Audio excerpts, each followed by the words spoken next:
I'm also interested in how these new challenges have played out musically, both in the way that you're hearing music and in the way that they're making music. During the last few months, have you been able to make music together? So the Innervision Orchestra has been able to get together in smaller groups, but we haven't been able to get together as kind of a big group. And actually, I think that's going to be one of the biggest challenges, is if you're socially distancing.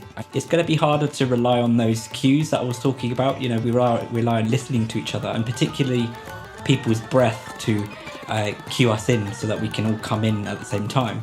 So maybe there might have to be some sort of technological solution that we're all mic'd up so we could hear each other a little bit better to be able to make music together.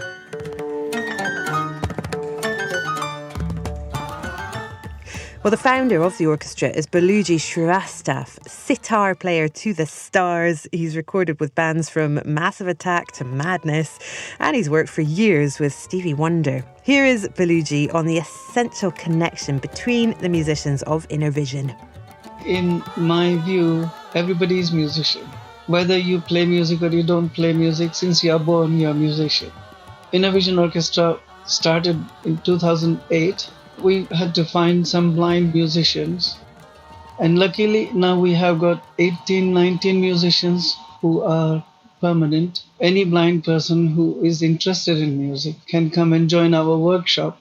Now, Corona has come. We are doing online work quite a lot. Can you tell me why it was important for you to bring together blind musicians?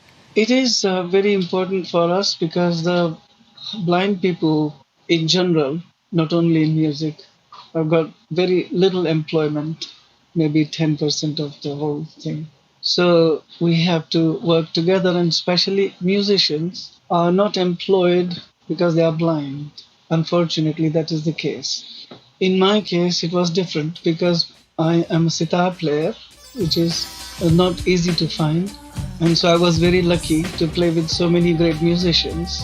I played with Annie Lennox, Boy George, Jazzy B, Soul to Soul.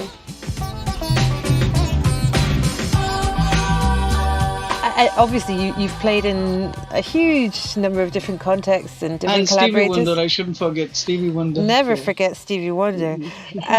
Is there something special? Is there a particular connection that happens between musicians who are blind when they're playing together? Yes, we see through our heart and we link each other. And there are some obvious cues as well. We feel each other, and when someone next supposed to play, they will understand. We don't need to see.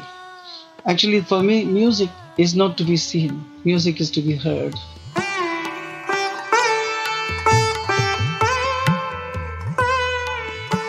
When you're talking about obvious cues, what do you mean by that? I start one thing slowly, and then they understand, they listen, and then they join me. And once the piece is fixed, then it's much easier because it's my turn. And Indian music is mostly improvised music anyway.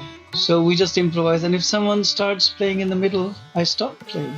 Music is conversation, music is communication, music is everything. Baluji Shrivastav, and that is music from the new Innervisions album. It's called Baluji Shrivastav, New Classics, and it is out this month.